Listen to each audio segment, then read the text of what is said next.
नमस्कार दोस्तों। तो अब उत्तरी मैदान वाला टॉपिक है, ये शुरू करते हैं। इसके पहले हमने जो देखा हिमालयन वाला पूरा पूरा हिमालयन वाला कवर किया हमने, ठीक है। तो इसमें एक बार देख लेते हैं हम अभी।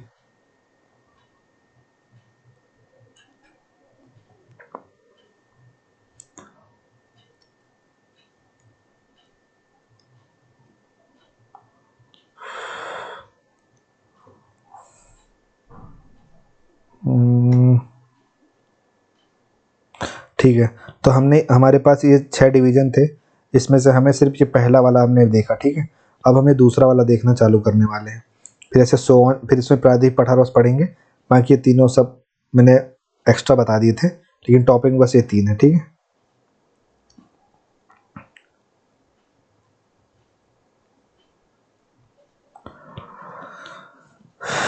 उत्तरी मैदान, तो उत्तरी मैदान वाला हमने रीजन देखा था, जो हमारा इसका निर्माण कैसे हुआ है ना। तो हमने ये देखा था कि ये सतलज नदी जो कि इंडस की सहायक है, इसके अलावा जो गंगा नदी तंत्र है और जो ब्रह्मपुत्र है, तो इन तीनों के द्वारा जो बहा करके लाया गया, इन तीनों नदियों के द्वारा जो मिट्टी बहा के लाई गई है, ठीक है, उससे उससे इसका निर्माण हुआ है।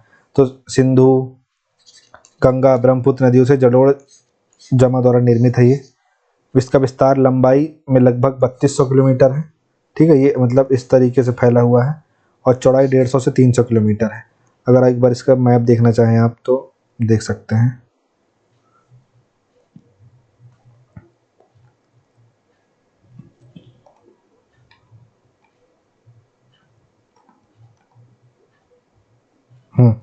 ये इसका मैदान है, ठीक है।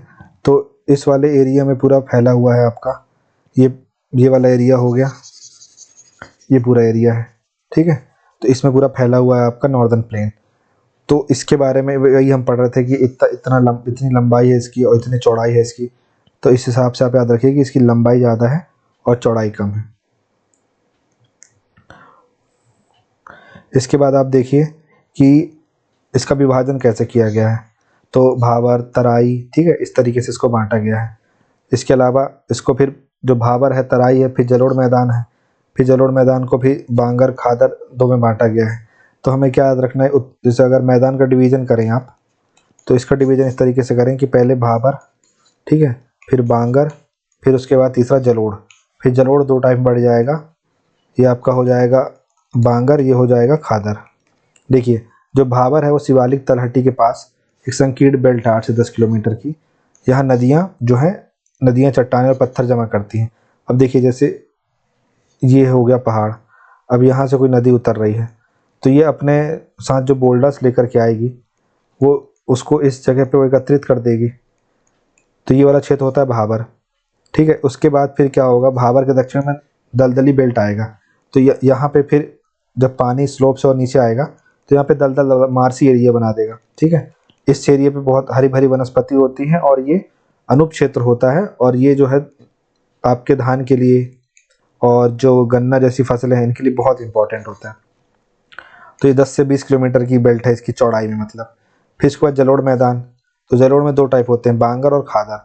तो बांगर जो है पुराना जलोढ़ है, ये कम उपजाऊ होता है। मतलब ऐसे समझिए कोई नदी ऐसे बह रही थी, फिर उसके बाद वो नदी जो है उसका कोर्स इतना हो गया, तो ये वाला जो एरिया हो, ये ऊंचाई वाला हो गया। तो अब ऊंचाई वाले एरिया से ना बह के इधर से बह रही है, ठीक है।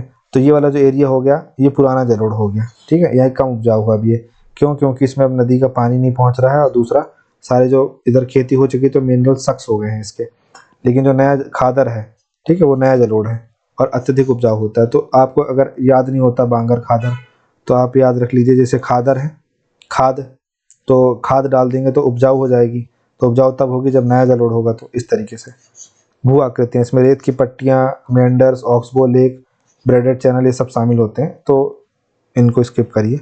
मोटा मोटी आपको समझना है कि जो मैदान है उसका आपको लंबाई बता देनी, 32 मीटर लंबाई है और 150 से 300 मीटर चौड़ाई है, और गहराई इसकी 1000 से 2000 मीटर है। इसके बाद आपका विभाजन कर दो भाबर में, तराई में, जलोढ़ मैदान में। जलोढ़ मैदान को आप बांगर और खादर में बांट दीजिए, ठीक है। इसके बाद आप इसको, जैसे और क्या होता है, जैसे नदी डेल्टा होता है, सुंदरबन डेल्टा के लिए उल्लेखनीय है, जो दुनिया के सबसे बड़े डेल्टा में से एक है। मतलब ये मैं बताना चाह रहा हूँ कि जो नदी है वो अपना कोर्स जब कंप्लीट करेगी यहाँ तक तो नदी डेल्टा आ जाता है, तो इसमें नदी डेल्टा को भी ऐड कर दिया है इसने। फिर जल विभाजन जो है, हरियाणा और दिल्ली जो है सिंधु और गंगा नदी प्रणालियों को अलग करते हैं। क्यों? क्योंकि वो हाइटेड है, तो हाइट हो गई तो एक पानी इधर साइड चला गया, इधर चला गया। फिर उसके बाद ये जो मैदानी क्षेत्र है, तो ये मिट्टी, यहाँ की मिट्टी उपजाऊ होती है, गेहूँ, चावल, गन्ना, जूट ऐसी फसलों का समर्थन करती है। फिर इन एरिया में बाढ़ भी आती है, नदी अपना कोर्स भी चेंज करती है, तो इसकी वजह से क्या होता है कि ब्रह्मपुत्र के मैदानों में क्या होता है, बाढ़ आती है। तो असम में आप देखेंगे, फिर आप बिहार में देखेंगे कोसी नदी से बाढ़ आती रहती है। और जनसंख्या का केंद्र होता है ये, उपजाऊ भूमि, पर्याप्त जल संसाधनों के कारण ये घनी आबादी रहती है। तो मैदानी भाग के बारे में आप समझ गए। अब उत्तर भारत के जो विशाल मैदान है, मतलब हमने एक ब्रीफ समझा था कि उत्तर मतलब आप मैदान में क्या पढ़ेंगे, तो उत्तरी मैदान में क्या, उत्तरी मैदान इसलिए बोलते हैं क्योंकि कोस्टल प्लेन भी है, ठीक है। तो अगर ऐसा सिर्फ बोल देंगे कि सिर्फ मैदान, तो फिर ये सो होगा कि सिर्फ मतलब यही बस मैदान है भारत में। लेकिन उत्तर भारत का मैदान इसलिए बोलते हैं क्योंकि कोस्टल एरिया में भी मैदान है। अब उत्तर भारत के भी जो विशाल मैदान है उसको स्थलाकृति और भूवैज्ञानिक विशेषताओं के आधार पर 4 भाग में बांट दिया है।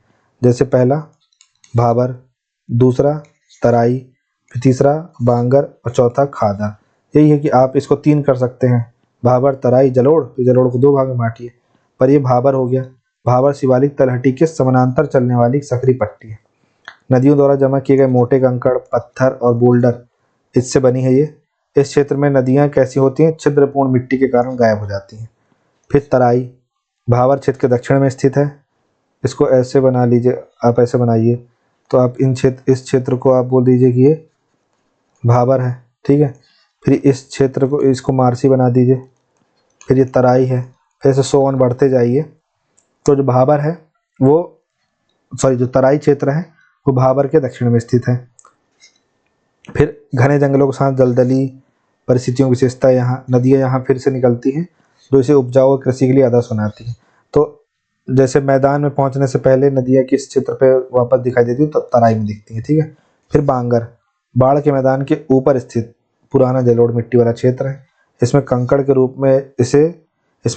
रूप में जाना जाने वाला चूना जमा होता है, कम उपजाऊ होता है, सिंचाई के साथ खेती कर सकते हैं। फिर खादर नदी के बाढ़ के मैदानों में पाया जाने वाला जलोढ़, अत्यधिक उपजाऊ और गहन कृषि के लिए उपयुक्त, बार बार बाढ़ आने की संभावना रहती है इसमें, और मिट्टी में गाद का जमाव रहता है। तो ये हमने समझा। आपसे पूछा जाए उत्तर भारत के विशाल मैदान का विभाजन करो, तो ये है उसका विभाजन। इसके बाद हम पढ़ेंगे, हाँ, तो हमने वो टॉपिक देखा। इसके बाद हम इसी टॉपिक में झील हम आगे पढ़ते हैं। अभी हम झील नहीं पढ़ते, ठीक है। झील हम रिवर्स के साथ पढ़ेंगे। अभी हम प्रायद्वीपीय पठार पढ़ लेते हैं।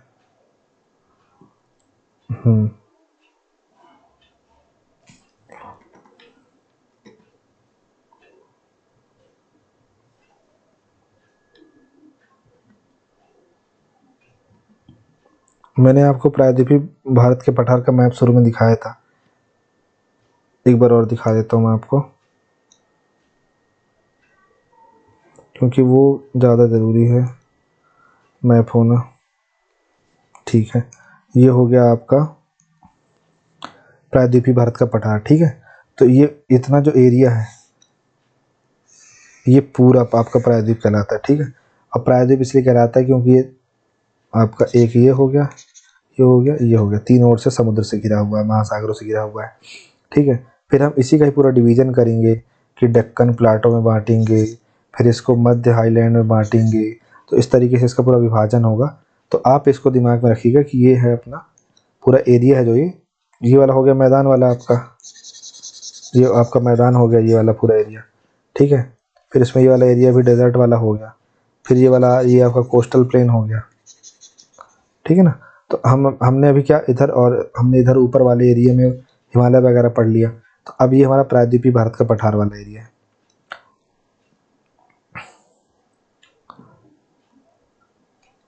ठीक है। अब इसमें किस टाइप के क्वेश्चन बन सकते हैं या कैसे आ सकते हैं, ये क्वेश्चन आंसर फॉर्मेट में बस लिखा नहीं है, लेकिन आपको इसको पढ़ना उसी तरीके से। जैसे देखिए ऊंचाई और आकार, तो 150 मीटर से 600 से 900 मीटर तक ऊंचाई है, ठीक है।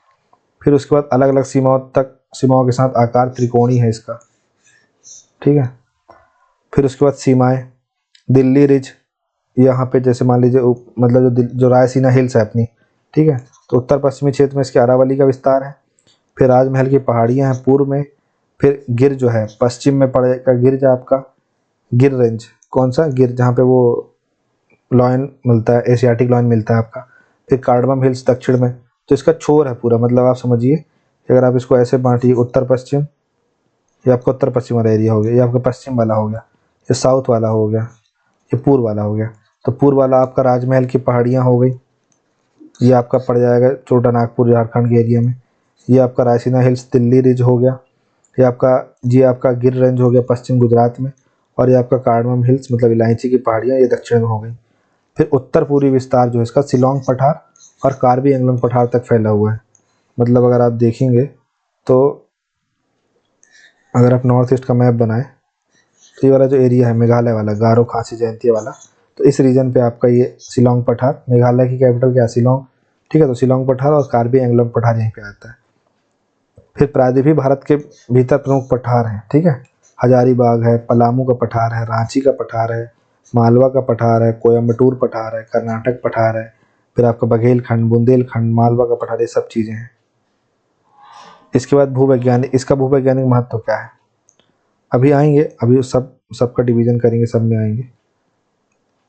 तो इसका भूवैज्ञानिक महत्व यह है कि भारत के सबसे पुराने और सबसे स्थिर भूभागों में से एक है। मतलब ये वाला जो एरिया है मोस्टली प्रोन नहीं है मतलब अर्थक्वेक के, ठीक है। आप देखेंगे जो एकदम वेस्टर्न रीजन है इंडिया का, ये आपका ये वाला रीजन जो है, क्योंकि इधर पे मतलब ये क्रीक वाले जो एरिया है, गुजरात वाला, कच्छ वाला, ये आपका अर्थक्वेक प्रोन है। ये वाला एरिया अर्थक्वेक प्रोन है, ठीक है। तो ये इसलिए क्योंकि बहुत पुराना एरिया है, तो भारत के सबसे पुराने और सबसे स्थिर भूभागों में से एक है ये, कार्बोनिफेरस काल में, मतलब समझिए आप। फिर ढलान और नदी प्रवाह, तो इसका ढलान किधर है, तो पश्चिम से पूर्व की ओर समान ढलान है, पश्चिम से पूर्व की ओर, तभी तो सारी नदियाँ यहाँ बहती हैं। पूर्व की ओर बहने वाली नदियाँ डेल्टा बनाती हैं, ठीक है, ये सब डेल्टा बनाती हैं। ये आपका गोदावरी डेल्टा बनाती है, फिर आपका कृष्णा डेल्टा बनाती है, फिर आपका कावेरी, फिर वैगई, सब डेल्टा बनाती हैं। और पश्चिम की ओर बहने वाली नदियाँ एस्चुरी बनाती हैं। ऐसी विशेषता ही नहीं, अब जगह ही कितनी बची है, इतने में कितना बह लेंगे बेचारे। फिर यहाँ पे ब्लॉक माउंटेन्स, रिफ्ट वैली, ठीक है, नंगी चट्टानी ढांचे, ऊबड़ खाबड़ पहाड़ियाँ, क्वार्टजाइट डाइक, ये सब मिलते हैं यहाँ पे। फिर यहाँ पे मिट्टी कैसी है, तो पश्चिम उत्तर पश्चिमी भागों में काली मिट्टी पाई जाती है। तो जैसे अपने मालवा के पठार में काली मिट्टी है, कुछ जगहों पे लाल पीली मिट्टी भी है इस एरिए पे, ठीक है, लेकिन इस वाले एरिए पे आपको ब्लैक सॉइल मिल जाएगी। फिर विवर्तनिक गतिविधियाँ, पठार में बार बार उत्थान, जलमग्नता और क्रिस्टल फॉल्टिंग का अनुभव हुआ है। भीमा फॉल्ट अपनी भूकंपीय गतिविधि के लिए उल्लेखनीय है। भीमा फॉल्ट में इसलिए भी आता है, वहाँ पे कोयना रिवर में डैम जो बना हुआ है, तो वो डैम की वजह से वहाँ पे ज़्यादातर इशू है। इसके बाद चंबल, भिंड, मुरैना क्षेत्र में बीहड़ भी है, क्योंकि जो नदी है चंबल नदी है उसने मतलब अवनलिका अपरदन कर दिया है। तो ये तमाम चीज़ें हैं। इसके बाद आप देखिए दक्कन, तो हमने यहाँ देखा था क्या क्या कि हजारीबाग पठार, पलामू पठार, रांची पठार, इस सब बटा हुआ है। अब इसको हम एक बार अब देखते हैं जो दक्कन का पठार है, ठीक है।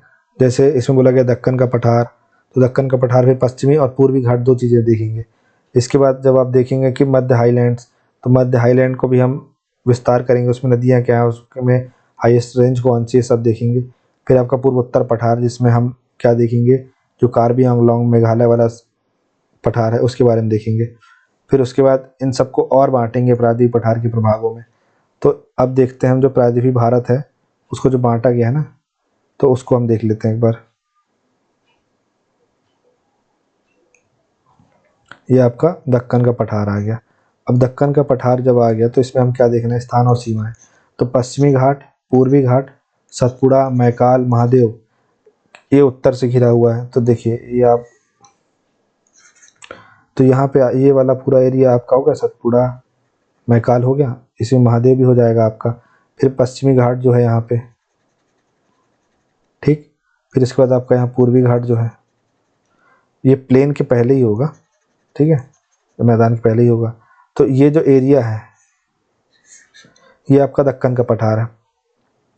पश्चिमी घाट, अब देखिए हम पश्चिमी घाट के बारे में देख रहे हैं। तो पश्चिमी घाट जिसे स्थानीय रूप से महाराष्ट्र में सह्याद्री, कर्नाटक और तमिलनाडु में नीलगिरी, ठीक है, यहाँ सह्याद्री बोलते हैं, यहाँ नीलगिरी बोलते हैं, और केरल में अन्नामलाई पहाड़ियाँ और कार्डमम पहाड़ियाँ के नाम से इसको जाना जाता है। औसत ऊंचाइयाँ इसकी 1500 मीटर है। और अगर आप, ये हो गया उत्तर, ये दक्षिण, उत्तर से दक्षिण की ओर जाएंगे तो बढ़ती जाएगी, क्योंकि यहाँ जो महाबलेश्वर है वो आपको 1400-1500 की हाइट के आसपास मिलेगा। और यहाँ आपको 2637, 2695 ये मिल जाएगा। ये देखिए 2695 अनाईमुडी और 2637 आपका डोडा बेटा। इसके बाद गोदावरी, कृष्णा, कावेरी जैसी कई प्रमुख नदियों का उद्गम भी है इधर। इसके बाद देखिए जो पूर्वी घाट है, तो जो पूर्वी घाट है वो पश्चिमी घाट की तुलना में असतत है और ऊंचाई में कम है। अब आपको दो अंतर आ सकता है पश्चिमी और पूर्वी घाट में। तो पश्चिमी घाट कैसा है, कंटिन्यूस है, ये नहीं है। क्यों नहीं है, क्योंकि अब ये यहाँ से नदियाँ आ रही हैं बड़ी बड़ी, तो जब नदियाँ इनको काट पाएंगी तभी तो इधर आगे की ओर बढ़ेंगी, इसलिए इस वजह से डिसकंटिन्यूस है। फिर महानदी गोदावरी, कृष्णा, कावेरी नदियों द्वारा इनका कटाव हुआ है। यहाँ पे जवादी पहाड़ियाँ, पालकोंडा पहाड़ियाँ, नल्ला मल्ला पहाड़ियाँ, महेंद्रगिरी पहाड़ियाँ जो सबसे ऊंची है, ये सब शामिल है। फिर मिलन बिंदु पूर्वी और पश्चिमी घाट जो है या नीलगिरी पे मिलते हैं। तो देखिए पूरे दक्षिण भारत की सबसे ऊंची चोटी क्या है, अनाईमुदी, ठीक है। फिर नीलगिरी की सबसे ऊंची चोटी क्या है, आपका दोदा बेटा। तो पूरे दक्षिण भारत में मतलब पूर्वी घाट, पश्चिमी घाट सब आ जाता है इसमें, ठीक है। और सिर्फ पूर्वी घाट की पूछे तो आपको महेंद्रगिरी डालना है आंसर में, ठीक है। इसके बाद क्या देखना है, जो मध्य हाईलैंड्स है, जो आपका मध्य हाईलैंड है, ये अरावली रेंज, सतपुड़ा रेंज, ठीक है। तो अरावली रेंज पश्चिम और सतपुड़ा रेंज दक्षिण से घिरा हुआ है, और एकदम उसके उत्तर पश्चिम में जैसलमेर तक ये फैला हुआ है पूरा। ये 600 से 900 मीटर की ऊंचाई वाले ढलानदार पठारों द्वारा निर्मित है। अवशेष पर्वत, अवशिष्ट पर मतलब ये जो अवशिष्ट पर्वत है ना, कि मतलब जैसे कोई माउंटेन, एक सेकंड,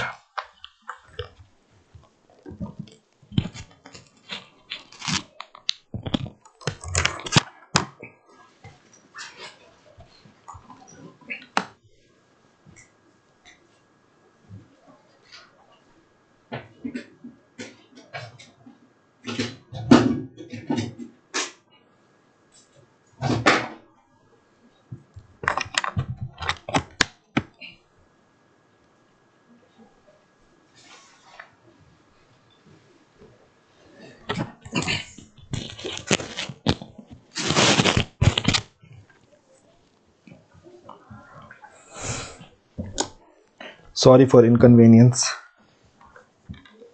ठीक है। तो हम देख रहे थे, तो जो अवशिष्ट पर्वत है, तो जैसे मान लीजिए कोई इतना बड़ा पर्वत है, अब टाइम के साथ, टेम्परेचर के साथ, प्रेशर, हीट, इन सब की वजह से इसका धीरे धीरे क्षरण होता गया और फिर ये इतना ही बचा, ठीक है। तो ऐसे पर्वतों को अवशिष्ट पर्वत बोलते हैं। तो ये जो अरावली हिल्स है ये सब अवशिष्ट पर्वतों का एग्जाम्पल है। तो अवशिष्ट पर्वतों का उदाहरण अत्यधिक नंगी और असंतत पहाड़ियाँ, रेत की लकीरों और अर्धचंद्राकार रेत के टीलों से ढका हुआ है ये एरिया, मतलब जो पश्चिम वाला एरिया है इसका। अब इसका भूवैज्ञानिक इतिहास ये है कि संगमरमर, स्लेट और नीस जैसी कायांतरित चट्टानें इधर मिलती हैं। तो आप देखेंगे कि आपको मकराना हिल्स जो मिल जाएगा राजस्थान में, मकराना घाटी में, मकराना हिल्स में, तो यहाँ से जो संगमरमर मिल रहा है इसी से ताजमहल बना हुआ है। जो ताजमहल में संगमरमर लगा है वो जबलपुर का नहीं लगा हुआ है, वो मकराना हिल्स का लगा हुआ है। फिर ऊंचाई और ढलान तो 700 से 1000 मीटर के बीच मिल जाती है। उत्तर और उत्तर पूर्व की ओर इसकी ढलान है, तभी देखिए जितनी नदियां हैं इसकी सब उत्तर और उत्तर पूर्व की ओर जा रही हैं। कुछ एक दो नदियां हैं जैसे आप देखेंगे उसमें कि जो लूनी नदी है, साबरमती नदी है, वो दक्षिण की ओर बह रही हैं। बाकी जितनी भी है, बनास हो गई, चंबल हो गई, ठीक है, वो सब उसी एरिया पे निकल जाती हैं। फिर नदियाँ और सहायक नदियाँ, तो यमुना की सहायक नदियाँ जैसे विंध्य और कैमूर पर्वतमाला से निकल रही हैं। बनास नदी अरावली पर्वतमाला से निकल रही है। विस्तार, राजमहल की पहाड़ियाँ पूर्व की ओर फैली हुई हैं। इसी का मध्य हाईलैंड्स जो है, तो इसी का ही जो ये वाला जो एरिया है, जो विस्तार है, तो ये पूर्व में जो राजमहल की पहाड़ियाँ हैं, यहीं पश्चिम में अरावली वगैरह सब शामिल हो जाती हैं। छोटा नागपुर पठार राजमहल पहाड़ियों के दक्षिण में स्थित है। तो सब मध्य हाईलैंड में ही ये सब आ रहे हैं।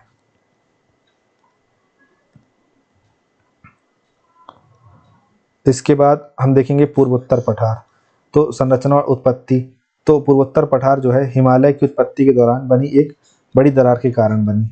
दरार ने एक अवसाद बनाया जो बाद में नदी के जमाव से भर गया, जिसे मालदा गैप भी बोलते हैं। फिर भौगोलिक विशेषता इसकी है कि मेघालय पठार, कार्बी आंगलोंग पठार अब अलग अलग हैं। ठीक है, मेघालय पठार की विभाजन गारो, खासी, जयंतिया में हुआ है। यहाँ कोयला मिलता है, जहाँ आप देखेंगे रैट होल्स माइनिंग बहुत होती है, मतलब अंदर घुस के लोग, मशीन नहीं जाती, लोग के अंदर घुस के खुदाई करते हैं और फिर कोयला भर के लाते हैं। लौह अयस्क, सिलेमेनाइट, चूना पत्थर, यूरेनियम, ये सब भरपूर है। फिर यहाँ वर्षा, दक्षिण पश्चिम मानसून से भारी वर्षा होती है और इस क्षेत्र की सतह का बहुत ज़्यादा क्षरण हुआ है। चेरापूंजी अपनी नंगी चट्टानें परिदृश्य के लिए जानी जाती है। तो हमने क्या देखा, हमने देखा प्रायद्वीपीय पठार। फिर इसको हमने 3 भाग में बांट दिया, आपका एक दक्कन, फिर आपका मध्य हाईलैंड, फिर आपका पूर्वोत्तर। ठीक है, फिर दक्कन को हमने पूर्वी में बांटा, पश्चिम बांटा, अभी मध्य को नहीं बांटा और पूर्वोत्तर को भी नहीं बांटा। अब आगे देखिए हम इसको बांटते हैं। तो देखिए जो दक्कन का पठार है ना, तो हमने उसको बांटा था किस में, ये प्रायद्वीपीय पठार का एक पार्ट है दक्कन का पठार। अब इसके अंतर्गत पश्चिमी घाट भी है और पूर्वी घाट भी है। ठीक है, तो अब इसमें क्या क्वेश्चन बनेगा, मैं आपको 2-3 क्वेश्चन बता दूंगा, आप बस वो वही ध्यान रखिएगा, वही ही आएंगे, मत टेंशन लीजिए। पश्चिमी घाट उच्चतर और अधिक निरंतर है। ठीक है, जबकि पूर्वी घाट निचला और असतत है। तो पश्चिमी घाट में कौन कौन सी चोटियाँ हैं, जैसे सह्याद्री महाराष्ट्र में है, नीलगिरी कर्नाटक और तमिलनाडु में है, अन्नामलाई केरल में है, कार्डमम केरल में है। वैसे पूर्वी घाट में जवादी, पालकोंडा, नल्ला मल्ला, महेंद्रगिरी, ये सब पहाड़ियाँ आपको मिल जाएंगी।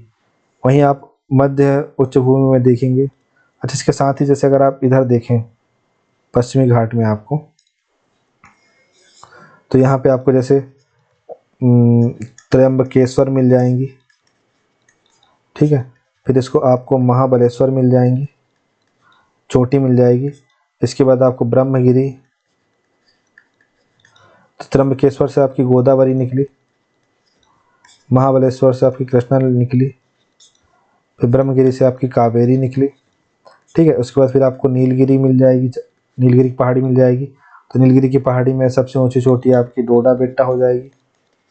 इसके बाद आपको यहाँ अन्नामलाई मिल जाएगी, जिसकी सबसे ऊंची चोटी अनाईमुडी। फिर यहाँ आपको मिल जाएगी कार्डमम, यहाँ मिल जाएगी आपको पालनी हिल्स। ठीक है, फिर ऐसे अगर आप पूर्वी घाट में देखिए तो यहाँ आपको मिल जाएगी महेंद्रगिरी, फिर पालकोंडा। ठीक है, फिर आपको यहीं पे नल्ला मल्ला, फिर यहाँ जावादी, यहाँ सेवराय, ऐसे करके ये मिल जाएगी साउथ में, ईस्टर्न एरिया पे। अब आते हैं मध्य उच्च भूमि में। तो जो मध्य उच्च भूमि है उसमें आपको अरावली पर्वत, जिसकी सबसे ऊंची चोटी आपको मिल जाएगी गुरु शिखर 1722। फिर आपको विंध्य पर्वतमाला मिल जाएगी। तो विंध्य पर्वतमाला आप जो है आपको, तो आपको इसमें जैसे गुडविल हिल्स हो गई, ठीक है, सद्भावना चोटी। फिर इसके बाद इसमें आपको भांडेर, कैमूर, ये भी मिल जाएंगी। फिर सतपुड़ा पर्वतमाला, तो सतपुड़ा पर्वतमाला आपका, इसको हम एमपी में तो बहुत अच्छे से पढ़ेंगे, पश्चिमी। ठीक है, पश्चिमी और पूर्वी और फिर मैकाल आ जाता है। तो पश्चिमी वाले में अखरानी, बड़वानी, असीरगढ़, ठीक है, ये सब चोटियाँ मिल जाएंगी। पूर्वी वाले में आपको पूरी महादेव मिल जाएगी, कालीभीत मिल जाएगी, ये सब मिल जाएंगे आपको। फिर मैकाल वाले में आपको अमरकंटक मिल जाएगी। और जो मैकाल में ही जो आपको छत्तीसगढ़ में, मतलब मैकाल की एमपी में सबसे छोटी अमरकंटक है, और मैकाल की ओवरऑल सबसे ऊंची चोटी बदरगढ़ है, ये आपको छत्तीसगढ़ में मिलेगी। फिर कैमूर पहाड़ियाँ, ये आपको मध्य प्रदेश में मिल जाएंगी। फिर राजस्थान की पहाड़ियाँ जैसे चंबल, भिंड, मुरैना में मिल जाएंगी आपको कुछ कुछ मात्रा में। ठीक है, लेकिन इसको आप हम मध्य भारत का जो पठार है उसमें ही रखते हैं, तो इसको हटा दीजिए। फिर पूर्वोत्तर पठार है ना, तो इसमें आपको मेघालय पठार की मिल जाएंगी। आप अगर ऐसे नक्शा बनाते मेघालय का, तो GKJ, ठीक है, गारो, खासी, जयंतियाँ, ये 3, इसमें आपको गारो, खासी, जयंतियाँ, ये 3 ट्राइब भी हैं, या 3 पहाड़ियों के नाम भी हैं। फिर कार्बी आंगलोंग, ये आपको असम मिल जाएगा, और राजमहल हिल्स मिल जाएंगे आपको। ठीक। तो पूर्वोत्तर पठार में ये सब आपको मिल जाएगी। तो ये पूर्व प्रायद्वीपीय पठार हमारा क्लियर हुआ, और इस पे हमने ये तमाम चीज़ें, मतलब एक बार आपको मैं अच्छे से अगर और समझा दूँ तो इसमें क्या क्वेश्चन बन सकता है। पहला तो आपका जो प्रायद्वीपीय पठार है, ठीक है, इसका तो आप पहले मैप बनाना सबसे पहले सीखो। ठीक है, तो आपने जो भी इसका मैप बनाया और इसको आपने ये मध्य हाईलैंड वाला एरिया बनाइए। ठीक है, फिर आप इसको दक्कन वाला एरिया बनाइए और ये पूर्वी पठार वाला एरिया बनाइए। ठीक है, तो ये प्रायद्वीपीय पठार, ये 3 भाग में बांटा आपने इसको, दक्कन, मध्य हाईलैंड, फिर इसको पूर्वी पठार। ठीक है, अब दक्कन वाले को आप बांट दीजिए किस में, पश्चिमी घाट और पूर्वी घाट में। ठीक है, मध्य हाईलैंड को आप बांट दीजिए, तो यहाँ राजस्थान में जो जो उसमें मिल रही चोटियाँ आपको, मध्य प्रदेश में जो जो मिल रही हैं। ठीक है, फिर पूर्वी पठार वाले में आप क्या कर सकते हैं, जो आपको मेघालय मिल रही है, जो असम में मिल रही है, इसको बांट दीजिए। इसके बाद यहाँ जो हाईएस्ट पीक मिल रही हैं ये लिखिए, यहाँ जो हाईएस्ट पीक मिल रही है वो लिखिए, यहाँ जो हाईएस्ट पीक मिल रही है वो लिखिए, फिर यहाँ जो नदी मिल रही है वो लिखिए, यहाँ पे जो नदी मिल रही है वो लिखिए। ठीक है, यहाँ पे मैं लिख देता हूँ पीक, यहाँ पे मैं लिख देता हूँ नदी, फिर यहाँ पे मैं लिख देता हूँ मिट्टी भी लिखिए आप यहाँ पे तो। ठीक है, और हो सके तो मिनरल्स भी लिख दीजिए। ठीक है, इसके बाद क्या क्वेश्चन बनता है, पश्चिमी और पूर्वी घाट में क्या अंतर है। ठीक है, और पश्चिमी और पूर्वी मैदान में क्या अंतर है। ठीक है, ये क्वेश्चन बनता है। तो ये आपको मोटा माटी याद रखना है, जो आपके एग्जाम पॉइंट ऑफ व्यू से आपके बहुत इंपॉर्टेंट है। ठीक है, तो अगले वीडियो में हम रिवर्स वाला सेक्शन कवर करेंगे। Thank you so much for watching this video. Have a nice day.